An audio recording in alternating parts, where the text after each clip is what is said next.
security company, and it's super important that everybody here is a professional and we don't make the kind of mistakes that grandmas do. And I say this with some authority because my mom makes those kind of mistakes fairly routinely. Again, the attestation is important because every year we are audited, and one of the things on the list is you do security awareness training, and you got to be able to prove it. I'm also going to show you where the policies are in case you don't have that link. If you ever need a reference as to what some of the rules are, all the policies are in one place. We do an annual policy review and log all of our changes. And so if you ever need those references, you should know where they are. And theoretically, we should be recording this. Lori, are we recording? Lori, are Yes, you we're here? recording. Yep. Okay. Okay. All right, moving on. Okay, so here's the way we talk about this. Here is what we say and believe. Risk has two parts: the likelihood of something bad happening and the impact of that bad thing happening. Okay, we all know what impacts look like. It's ransomware and costs a lot of money, undisclosed records, things like that. Okay, but likelihood, in order to reduce likelihood, we apply preventive controls, right? We manage impact through our MDR, right? Find something going on, put out the little fire before it gets big. The likelihood, we apply preventive controls, and this training is a preventive control, right? Just making sure people know what the bad links look like and what kind of bait's coming your way, right? And wrap your head around this. It's not cyber, cyber, cyber, cyber, okay? The unwanted outcomes are business outcomes that we want to avoid. Unauthorized disclosure of protected records, theft, usually through business email compromise, payment redirection, extortion, ransomware, denial of service, things like that. We could be used to attack our customers. That's the biggie. That's really one that we don't want to find out what it's like. And then just getting knocked down for the sake of getting knocked down, which is happening more frequently now that the geopolitical situation in the world is, what do we say, on fire. Does anybody have a pager? Moving on. All right, they are coming for us. And in fact, today I got a reach out on LinkedIn from another one of these impersonators. Right, he has a picture of some young attractive woman who right away wants to, hey, I'm coming out to Seattle. Can you be my tour guide? Blah blah blah.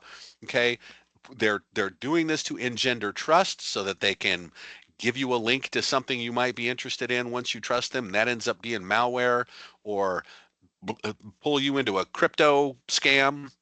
Okay, but they definitely come for people like us. All these say researchers. What's a researcher? Okay, look, people that work at security companies are the object of desire, specifically of North Koreans. And North Koreans will do things like offer you jobs. They'll also try to get jobs here as a remote worker. Well, they're really remote. And this has been happening with greater frequency now. People are finding out some of the hires that they've made were actually North Korean cyber operators, right? They're military. Okay, so here's an example of what I'm talking about. You know, right away, okay, these people are reaching out and they're saying, hey, here's my phone number. Hey, can we talk on the phone? No. Okay, so handle it the way I handled it there. Um, in fact, when I want to terminate these conversations, I will send them the link to the pig butchering article on Wikipedia. It explains all about it. And again, it's you're going to get you to trust them. They're going to say, "Hey, I have this crypto investment that works." They'll get you to put a little bit of money in. You will appear to make a little bit of money. They will incentivize you to put more money in. Then they're going to take all your money. All right. It's a real scam. It's going on. There are boiler rooms full of people doing this stuff. Okay. So handle these things the way I handled them. And it's always good to report this if it happens. LinkedIn won't do anything about it. Okay, so impersonators, here's Carlota. Okay, Carlota is not a senior consultant at Critical Insight. Okay, so again, fake profile. They're going to set up, a conversation, maybe even get you to talk on the phone, get you to trust them. And it's either for crypto scam, rerouting payments, something bad will happen from this. Okay, report this if it happens. Okay, all right, let's start talking about bad things that happen.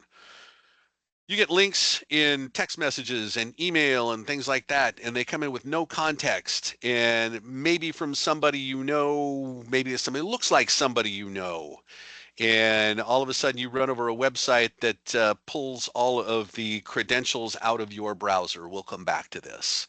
But why does that happen? It's because sites have been injected. Perfectly good site yesterday, today, now it's pushing malware on you. Well, why? Well, when you interact with a website, the only way that you do it is through form fields. And if that website is mature and it uses server-side input validation, it'll take what you put in that form field and check it out before it passes it off to the database. If it's not a mature, well-developed application, you can put structured query language into the form field. That's what this is. And I know a lot of us know about SQL injection, but here's an example, and this comes from a web server at City of Seattle library. And it was the application there to um, uh, find your local library branch. And so people started calling us and say, hey, I was looking for my local library branch and my computer's all hosed up now. So we go over there, we find this. Actually, it was hexadecimal encoded. So we knew it had to be something weird. So when we hex decoded it, here's what we found. And there's the little present from China that you're getting on the side there that you don't know about. Okay, what's going on in the background? This redirection is happening. So here's a couple of victims there on the left. The 156.74s hit that legit site. The 3111s there immediately reflected back and hit these 6 bad places. And who knew Macedonia was a bad place? So sometimes they're trying to draw us into these things. And so it's called a watering hole attack. And what they'll do is they will send you a link. It will be unsolicited. It comes, you didn't expect it, came from someone you don't know, but it directs you to something that you're actually interested in. And what they've done is they've compromised a site that is known to be frequented by the victims they want. Okay, so they will draw you into this thing. So you got to watch out for that. And right now, this Temu organization that does all this drop shipping and you can buy stuff real cheap from China. They're a competitor to Amazon. This is frequently they are showing up in fake sites because they can throw ads out there for Temu and we've all become kind of used to those ads and you hit one of those ads and it's taking you to the fake site. And so watch out for that kind of thing. It's, in fact, stay away from Temu, and we'll come back to that too. So when I say a link with no context, okay, so I know Kelly Bannon.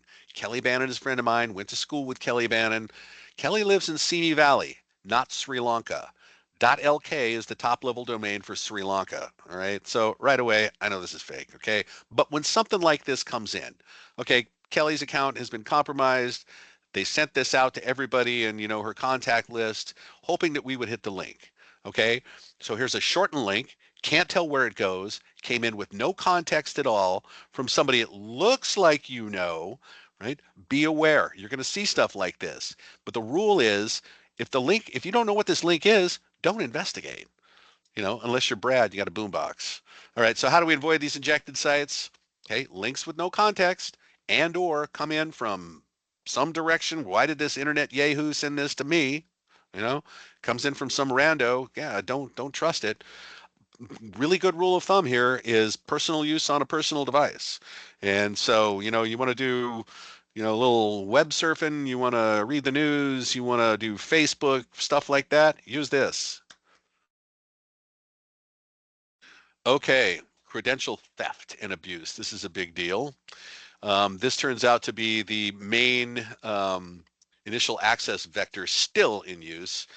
Now it's not as much phishing as it is other techniques like credential stuffing.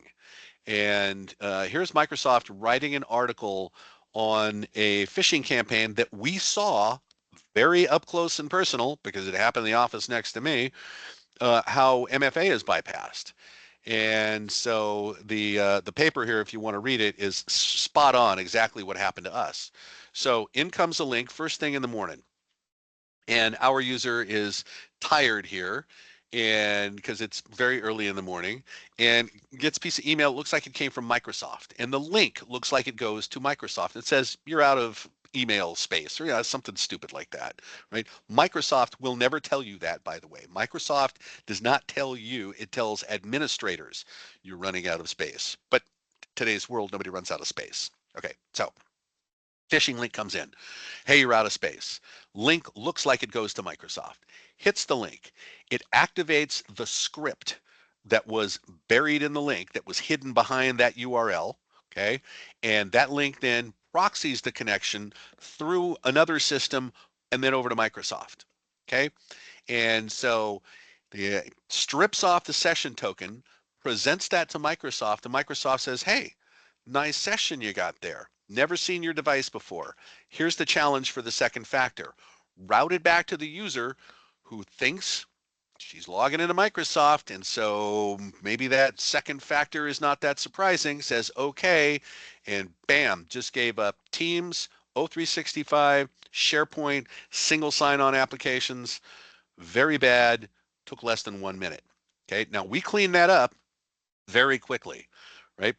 Killed all the sessions, re-credentialed, everything had to start over. But if this happens, it's very damaging, especially when I'm talking about single sign-on applications, because then we are giving up, for example, our HR data because we have single sign-on with our HR system. Okay, so now you're all professionals. You know you're logged in. You have an active session. There's no reason for Microsoft to, out of the blue, hit you with a challenge for a second factor. So if that happens, okay, you didn't expect it, you know you're already logged in, stop what you're doing right there. You've got to report things like this. Um, when we are targeted like this, and especially with something sophisticated that does multi-factor authentication bypass, we got to know about it. So, no harm, no foul. The quicker we put out that fire, the quicker we all just get back to work. So report that. Credential stuffing. Okay, credential stuffing is when they have either a database of passwords that have been disclosed, like Yahoo lost 1 billion passwords once, right in the middle of an acquisition transaction, which does not help your valuation. Or it's just password guessing because there are kits that do this guessing. Now, this is me. So this is somebody bad. It's probably the country of China or somebody in China coming after me. Um, and because I recognize this technique, and it was because Jake and I used to talk all the time, on LinkedIn Live and things like that about things China does. And so apparently I hit their radar. Well, this is a login failure for me every 20 seconds for a couple of days. And see where they're coming from? It's Kuwait, India, Moscow, China. Okay, so this is not somebody behind a keyboard doing this. This is completely automated. The way that I know this is because on your Microsoft Authenticator app, you can look up recent activity. And if you see stuff like this, well, actually, we will know about it if there's a bunch of login failures. But again, if something like this starts to happen and we don't know about it, please report it. Right? We always need to know if we're being targeted and somebody's coming after us. That threat intelligence is really good. And so this early doorknob twisting can tell us. The other thing about this is when they use kits, back in the city of Seattle, we used to, and actually there were folks that were my interns at the city of Seattle a very long time ago who work here, and so they can tell you with some authority. One of the things that I had them do was every week go through all the login failures and figure out what countries they were coming from. And what we found out was that most of the password guessing comes from 9 cities in China, all of which have universities. So we think, this is the farm team. They're, learning to use tools and things like that. Okay, bait. Let's look at some bait here. Now, this is going to be coming from everywhere. This comes from text messages, email, now it's phone calls, right? It's social media, it's everywhere. There are things about us that these people try to exploit. Okay, so the halo effect. Hey, I just got this from Patagonia. Hey, I know that's a really good company. Let me check out and see what they're saying here. Okay, the free trials, limited time offers, things that up the urgency. Right, they're using urgency there.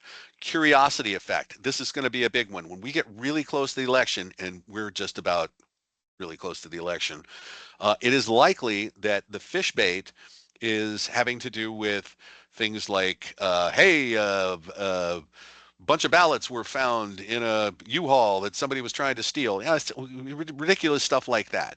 But because we're all kind of dialed in and we're watching what's happening around things like that, they will exploit current events. I remember one at the city of Seattle that worked really well. Saddam Hussein found alive. Okay, everybody had to click. Everybody had to click on that one. All right. The authority bias is also the big one. If something comes in, it looks like it comes from Garrett or me or somebody. Your defenses are lowered a little bit, and if you're being asked to do something, you want to do that. Um, and I'll show you an example of that in a minute. So really, things that come and are not expected from someone in authority should be suspect. Okay, and look at this: over 90% of attacks begin with a phishing email. I don't know how true that is still, because the automation of vulnerability exploit has gotten really good. So that might be an old statistic there. You know that when a patch is released and a vulnerability is announced for a popular product that faces the internet, right away, nation states, criminal gangs all go to work reverse engineering the patch to find out what it fixes so they can develop the break, okay, the exploit. Simultaneously, scanning the internet for vulnerable exposures will start. And in one case, it was reported that when Exchange, on-premise Exchange, had a bad vulnerability, China started scanning the internet in 5 minutes after the announcement. Okay, so this says over 90% of cyber attacks begin with a phishing email. That might not be perfectly true, but it's still materially true. All right, so here's some bait. So anything having to do with money or asking you to do some kind of transaction, asking you to perform an act, even if it's read this document, should be suspect. Okay, so here's and you can see every one of these has a return address that's meaningless, and that is the first place your eyes need to go. Your eyes need to go up to see who did this come from, what is the return address of the sender. A lot of times you can see this is addressed to me. A lot of times it will be addressed, the perp will address it to themselves, or it will say undisclosed recipients, so that everyone is on the BCC list. So this isn't coming just to you. This is coming probably to tens of thousands of people. Okay, so benefit booklet for your review. This was actually not a bad one here. In terms of quality of phishing messages, because if something looks like it comes from HR, again, the authority bias, we're inclined to want to read it. Multi-factor authentication is set to expire. Multi-factor authentication does not expire. Okay. Although we are toying with a policy that will force us to re-authenticate using MFA on some frequency, maybe monthly or something like that, just to make sure that we are actually doing that. It's not a requirement, but as I talk to everybody that's serves on the InfoSec team here, we think that might be a good idea. Okay, so stuff that comes in having to do with finance. Here's an invoice, something asking you for recent invoices. That's another one too. If someone asks you for recent invoices, number one, you don't have anything to do with invoices.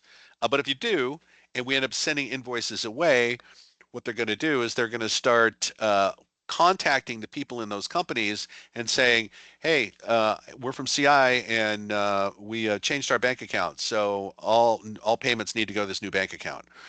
And again, when we had our own multi-factor authentication compromised, that was the first thing the perp went for, was to find invoices. Okay. All right. So credential harvesting. So they're called info stealers, and info stealers will pull the credentials. Will do a lot of things, but pulling credentials out of your browser. And so the IT team is going to contact everybody one-on-one soon to do basically two things. We're going to inventory software that is installed on your system and get it. We already have the inventory, but some stuff needs to be updated. So 7-Zip, Putty, Adobe Reader, things like that, things that don't get handled by the routine Microsoft patches.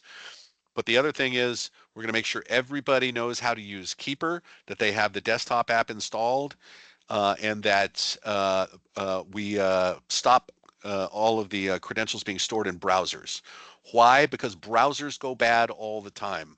If you were on the weekly business report yesterday, you know that something like 93 devices here need to restart Chrome. Right? Chrome goes bad all the time. So if you've got bad Chrome and you hit one of those sites that's rigged with an info stealer, there went your credentials. And so if you have, you know, your bank creds in your browser and your Amazon password, stuff like that, you just lost them. So we need to really reinforce the fact that we need to use a password vault and prohibit the storage of credentials in browsers. And here we go. It's not always phishing because this was definitely malware. So sometimes when you get one of these phishing messages, because we are all professionals, we know safe ways to go check out that site.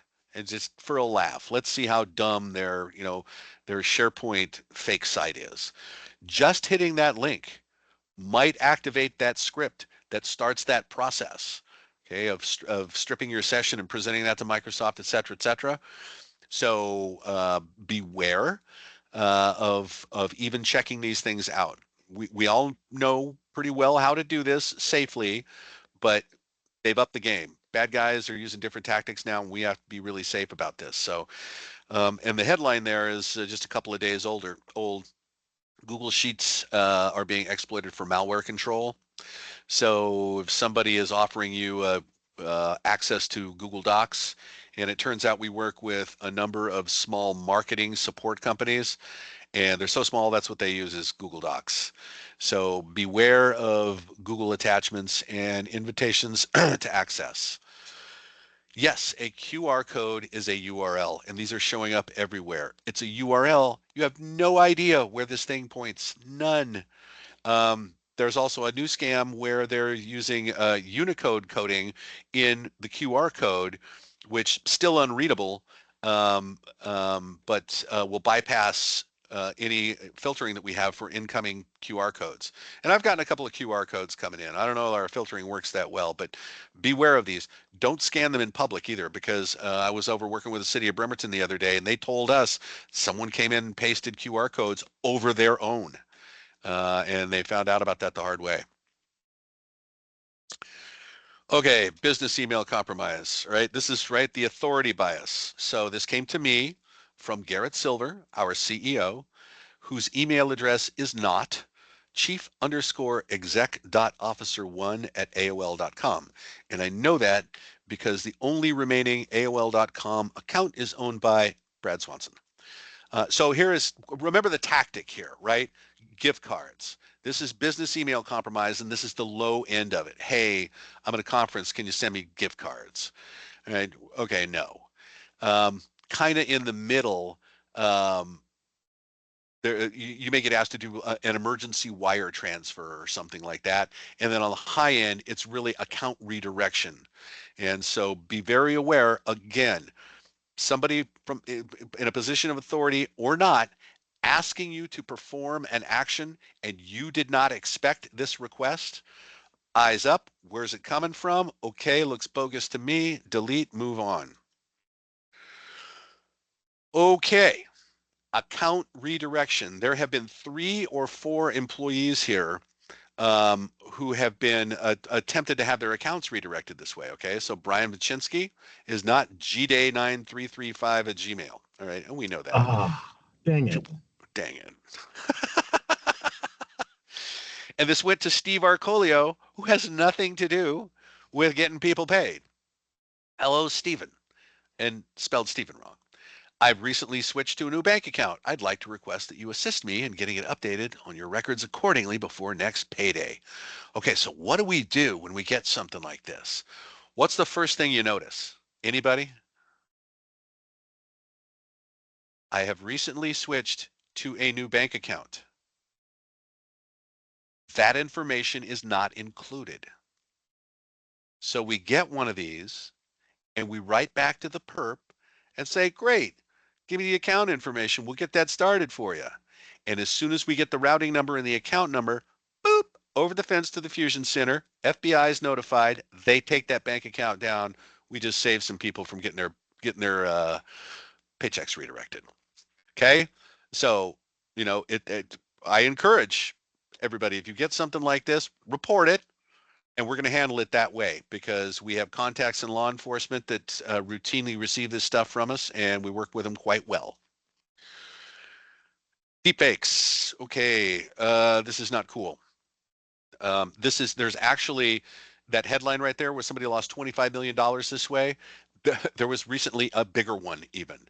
But this one was a completely faked video meeting with the CFO of the company who was faked, and the voice of the CFO faked, and said, "Hey, I want you to wire $1 million a week out to this account," and they did it, and they didn't catch it until $25 million was gone.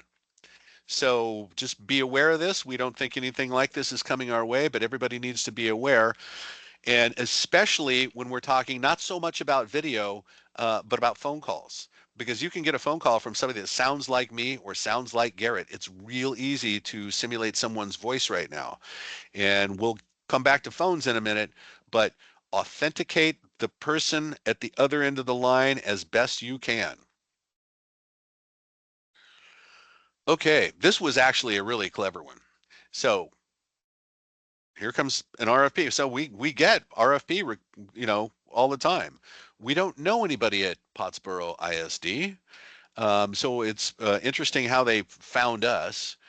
So this could have been somebody that was absolutely going after security companies.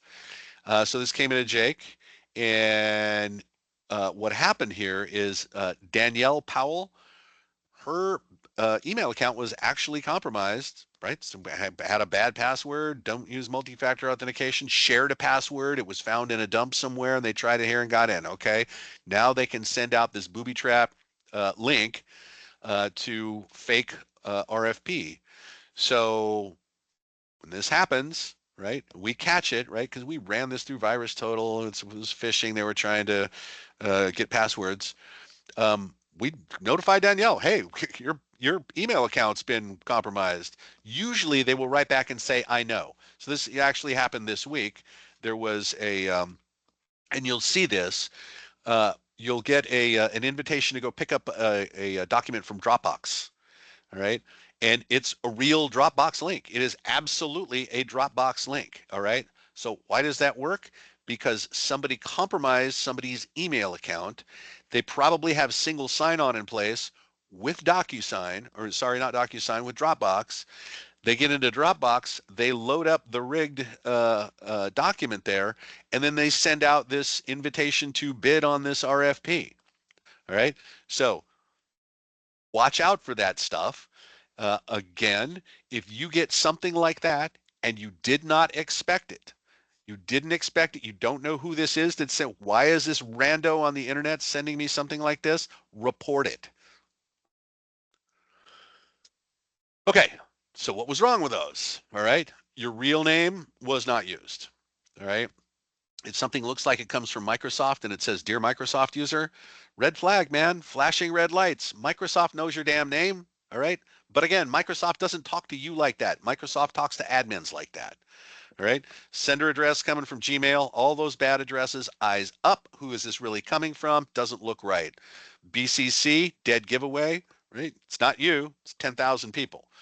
A reply to address. If they ever want interaction from you and it looks like it comes from, unitednations.org, and you reply and it's going to doofus@gmail.com, that's a reply to address. That's in the original specification for SMTP. A reply to address is a dead giveaway. Grammar and spelling. However, as we all know, you can get ChatGPT now to write your phishing messages in perfect English. So grammar and spelling are not the giveaway that they used to be. There'd be a banner saying this is from the outside, right? Says it comes from Garrett. This came from the outside. warning, okay? The big thing is you didn't expect them. That's why I keep driving this thing home, man. Why did this internet rando send me this? I didn't expect this. I am going to treat this with, I'm going to put on my rhinoceros hide suit before I do anything with this. Okay. So things to suspect. Anything having to do with a payment that asks you to perform some kind of action, looks like it has to do something with money, gift cards, money. Okay. Any attachment coming in, especially it comes in the info address, an attachment coming into the info address, because every company has an info address and it's usually goes to a number of people. So if you can send it into one address and fool one of those people into clicking on something, so something coming into the info address, an attachment, got to go through VirusTotal, find out what that thing is before anybody opens it up.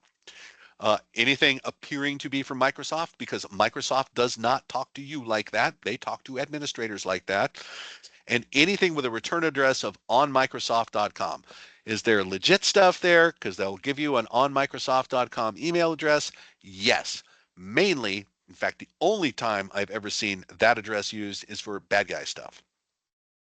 Anything that comes in addressed to you at criticalinformatics.com, ci.security, or the absurdly named MK Hamilton and Associates, that's a dead giveaway too, right? We don't use those domains anymore. And if somebody is contacting you with that, it will be delivered, but they obviously picked that up out of some old reference somewhere, and they're not really trying to do business with us. Anything that comes from a person of authority, especially if you didn't expect it. Garrett, myself, Fred, Lori, Lola, a whole bunch of people, that are kind of in the management layer. Anything that comes from them that you didn't expect and that's asking you to perform an action, especially if it looks like it has something to do with money, suspect that. Basically everything. Why? Because the internet that we interact with, yes, it's used as a gigantic highway for moving huge amounts of data around. 30% of that traffic is bot traffic. And the internet that you really interact with, be it social media, be it email, being reading the news on a website, is trying to sell to you, steal from you, and manipulate your opinion. And as we get really into this election, the disinfo is out there big time. You probably read about all of the fake news websites that have been taken down that were being run by RT, Russia Today, after we kicked them out of the country because we didn't like their propaganda. And then they got a bunch of social media influencers, paid them tons of money, and then started sending them news articles from these fake news sites, which had mostly real news, but then some real propaganda and disinformation, and then having those influencers amplify that. All right. This is a well thought out disinformation plan that's going on by Russia, Iran, and China right now. So make sure your radar is tuned to that kind of thing, and try to be very critical of things that people are calling news. Okay, let's talk about phones a little bit. SIM swapping. Yeah, you probably know what this is. This actually happened to my wife about 6 months ago.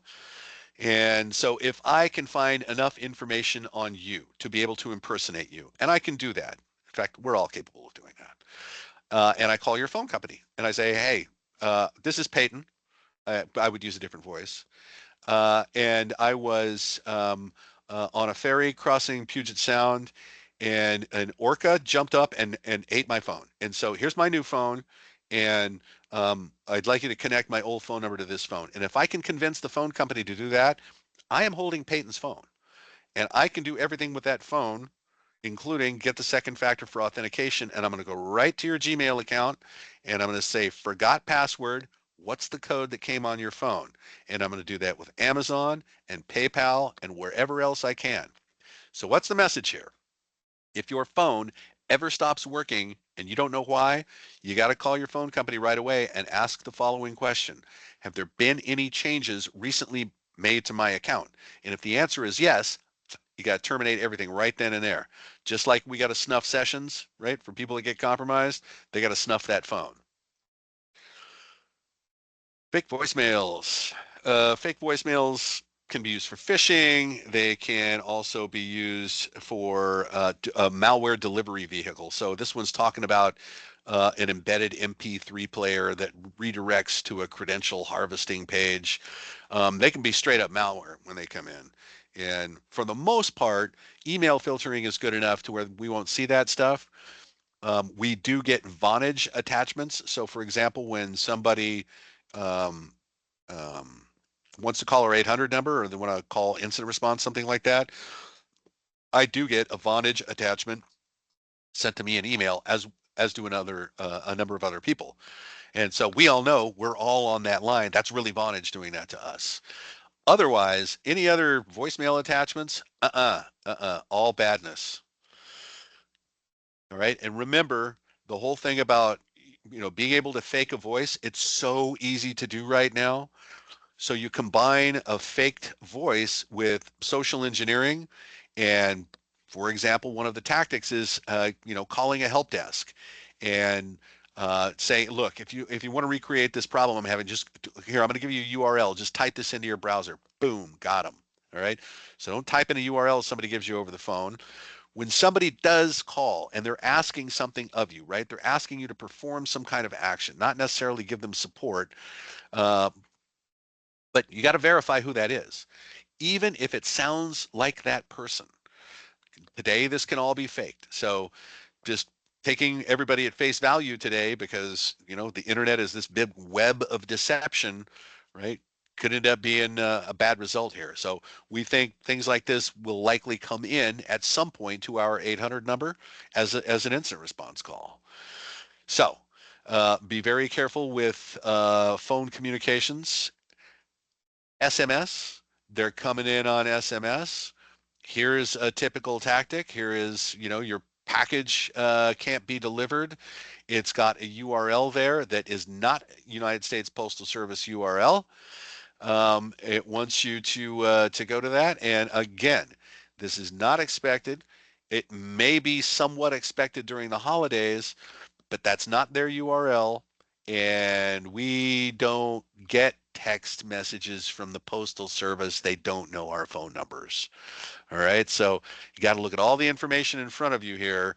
And because this could compromise your phone. And if your phone's compromised, that means that you could lose just about everything on there. A lot of this is done, frankly, compromising phones is to get after crypto wallets.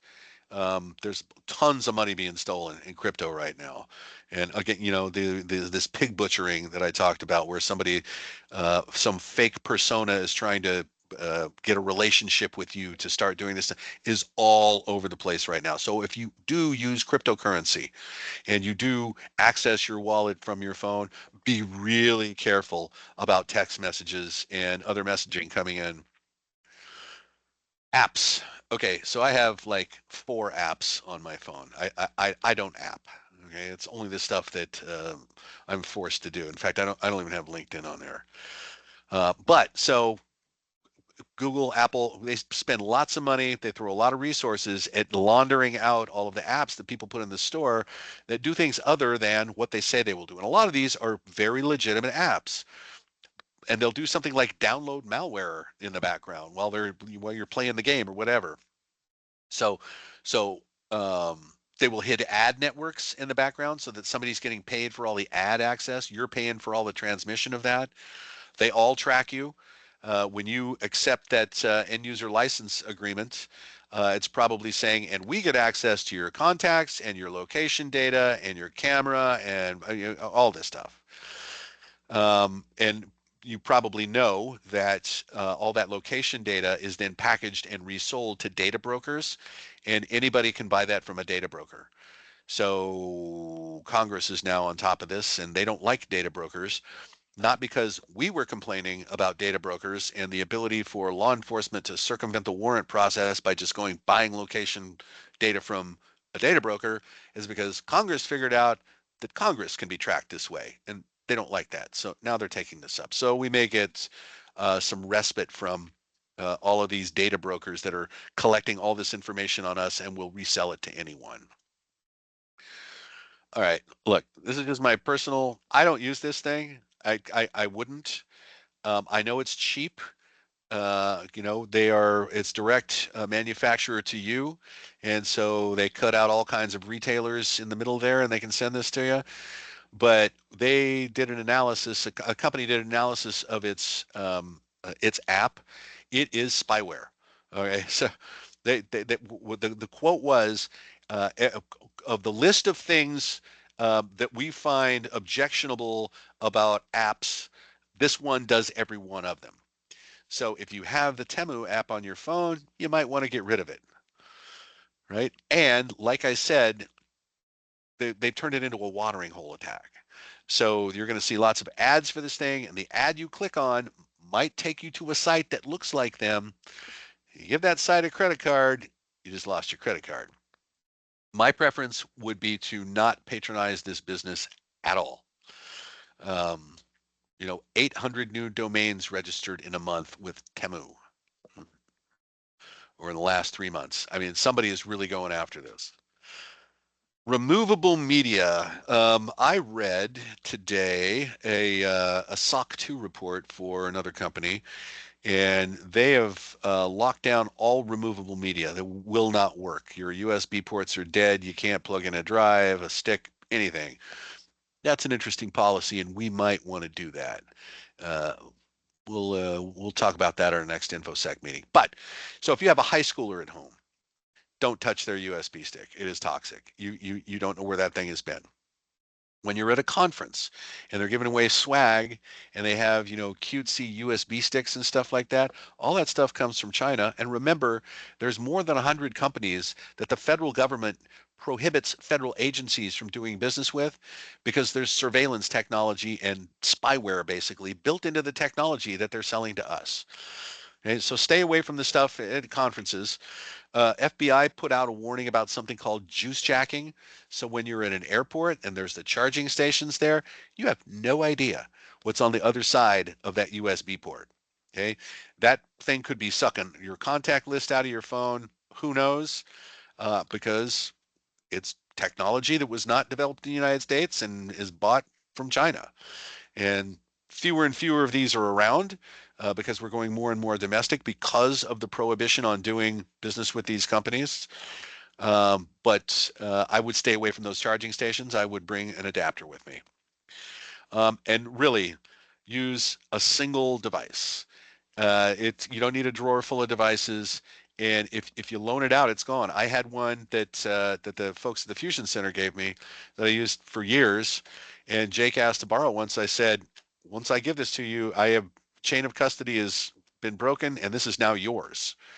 And that's a real good policy. And remember, if you find these just lying around, it might be a booby trap. In fact, it might be Wes leaving a stick for you to pick up and jack into a laptop. This is a very good penetration testing technique. And in today's world, when we have a growing population of domestic cyber criminals, right? A lot of Gen Z are getting into the criming. Now they have proximity, right? They're not on the other side of the world. So they can go into your building and they can put a USB stick in a bathroom or in a parking lot or something like that. So if you find something like that, report it, turn it in, let us find out what it is. Okay, a little bit about OPSEC. So when you're in public, it's a good idea to not talk about the company where anybody can hear you.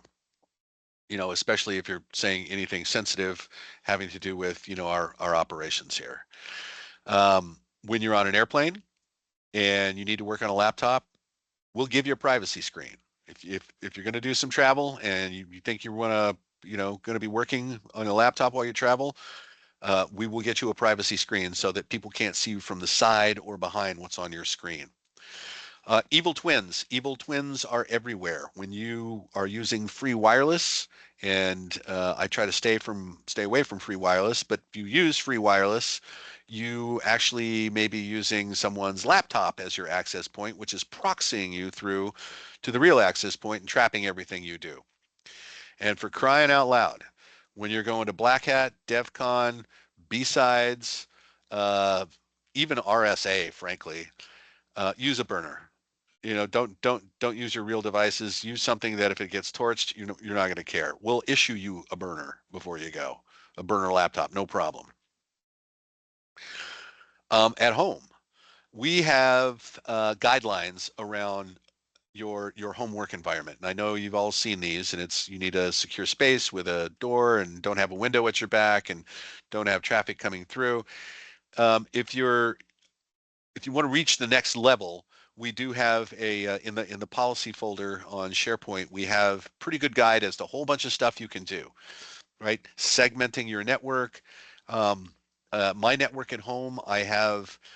So first of all, the cable modem issued to you by the cable company, the DSL router. I, are they patching that stuff? I don't know. I mean, that stuff, I see it all the time. Zyxel, is a company that's manufactures a lot of that stuff.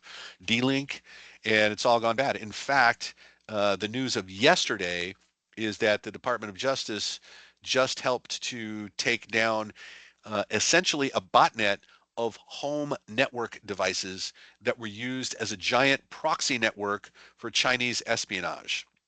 So just like if you use Tor, it's going to bounce you around all over the world before you finally get to your destination. Nobody knows where you are. Well, the Chinese have been compromising our home equipment to do exactly that. So what that tells me is your ISP is probably not patching that stuff when it goes bad. So at my house, got a firewall inside the cable modem and turned off Wi-Fi on the cable modem. I made sure there's no admin access from the internet on the cable modem. And then go down to Goodwill, buy yourself a $5 Cisco access point, flash it with the DDWRT firmware, turn it into a firewall inside your cable modem. You are now protecting your home network from the ISP and the cable modem and the Chinese. Okay, it's a real good thing to do. It's not hard to do. In fact, it's kind of a fun project. Um, and frankly, ask your ISP. Next time you have a conversation with your ISP, for example, if they're raising your rates, say, hey, how frequently do you patch the equipment that we're leasing from you? We'd like to know. All right, so remember, your home office is now part of our network, right? Because everybody's working remotely. So it's very important that we pay some attention to our home network security. Um, I don't use Alexa. I don't have a smart coffee maker, smart thermostats, smart doorbell, smart nothing. Okay. But if you do, realize they go bad too, just like everything else. And so got to keep on top of potential firmware updates that they need. And remember that when these things are compromised, they're in your house. And so they can surveil you and privacy becomes a thing of the past. So smart devices, can be useful. If you go crazy with them, eventually could have a bad outcome. Okay, like I said, there is a standard. This is not a policy. This is not something that is really enforced. Um, Pick all the things off of here that you can do at your home network and do them. Um, your home network security is radically more important than it ever was, and that really goes for everybody that's now a remote worker. So I guess not Amazon people because they just all got forced to go back to the office 5 days a week. But everybody that works remotely really needs to put a little effort into as much security as you can implement on your home network. Okay, a few do's and don'ts, and then we're done. All right. Don't follow every damn link you get in email, especially personal email. Okay. All right. Again, at the city of Seattle, I could prove we took a lot of measurements. 40% of the compromised assets on the network were due to the use of personal email. So if Gmail's here, no harm, no foul, right? Personal use on a personal device. Fake apps, they're going to track you. They're going to ramp up your data cost. They can be malware. They can grab your credentials. They can do man in the middle attack and, adversary in the middle attack and intercept multi-factor authentication challenges, things like that. Okay, fake apps, beware. The bait, remember our cognitive biases. Remember that you are more likely to jump if it looks like it came from the CEO or if it's a juicy news article or something about the election or something like that, if you didn't expect it, be suspicious. The internet is lying to you. Okay, your devices got to be patched. And I know a whole bunch of people still need to reboot their computers after the patches because we track that stuff. So if you look down the bottom right of your tray, you get a little orange dot down there. As soon as we're done, reboot. Your tabs will come back. Don't circumvent security controls. When you get the big red Microsoft page that says, we really don't recommend you go any farther than this, they know what they're talking about. They're Microsoft. They know the site on the other side is a fake Microsoft site or something worse. So I know we're curious. I know we're professionals. I know we all know how to be safe around these things, but still, just don't do it. Don't reuse passwords. All right, this is the way that people make it super easy to steal. All right, is just we reuse passwords, and so there's 2.9 billion records were just disclosed. A lot of them have social security numbers, but there's also credentials out there like that. So if you are in one of those dumps and you used a password there, and it's either in plain text or they can decrypt it, they're going to try that everywhere else. So don't reuse passwords. And this is why we have to reinforce the use of a password vault and not storing passwords and credentials. We don't want anybody tripping over an info stealer, and we don't really want somebody to just remember all their passwords, because it's that remembering that makes us take those shortcuts. Don't leave company equipment unattended. That's particularly for sales guys, because that's why this particular bullet is on there. But it goes for everybody. So, my computer is in my bag, and if I drive somewhere and I have my computer bag in the car, computer bag comes out with me into the store or whatever I got to do. I'm not going to leave it in the car. Okay, we all use multi-factor authentication. We all use disk encryption. We're good there. All right. More important than anything else, I kept saying this, report it. If you see something, say something, right? Even if it's like, hey, my computer fan won't go off. Well, maybe you tripped over a crypto stealer, something like that, or a crypto miner, and you're, mining cryptocurrency. Or I got the email about the new office occupancy policy, and I logged into SharePoint, but then there was nothing there. All right. Well, you just gave up your password is what you did. So report things like that, and there are places to report these. So Fishmonger will be turning into a button soon, so you won't have to send the email. But Chris Edwards in particular has been doing a really good job going through this stuff and finding out what it really is. So we'll do the analysis of that. We'll get back to you. If there's a security problem going on, and there is a security problem, internal incidents. And we will immediately activate an incident management team, find out what's going on, designate a response team and the reporting cadence, put everything in place. So if we need to talk to the public, if we need to buy stuff, if we need legal advice, it's all there. That's what happens when we initiate an incident. Okay. And when you do report something like, a bait message, do it as an attachment so that we can go through the header and find out where it really came from. And again, this will be a button soon. Okay, here are the company policies. CI library, CI policies, security policies. These are all of our policies. Actually, this is not all of them, but this is most of the policies, and some of these have been deprecated already. So for example, the COVID-19 pandemic office utilization policy is no more, because we don't need it anymore. But if you ever need a reference for things, this is where the policies are. All right, and then finally, the attestation. The link is in the chat. Got to go over. I've received the security awareness training for 2024. I understand the content, and I know where the company policies are.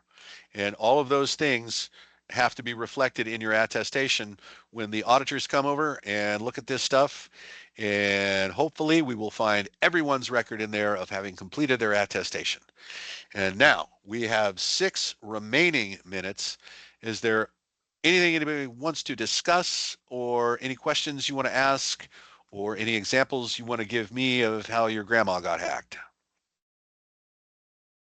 I'm going to stop the recording. Okay.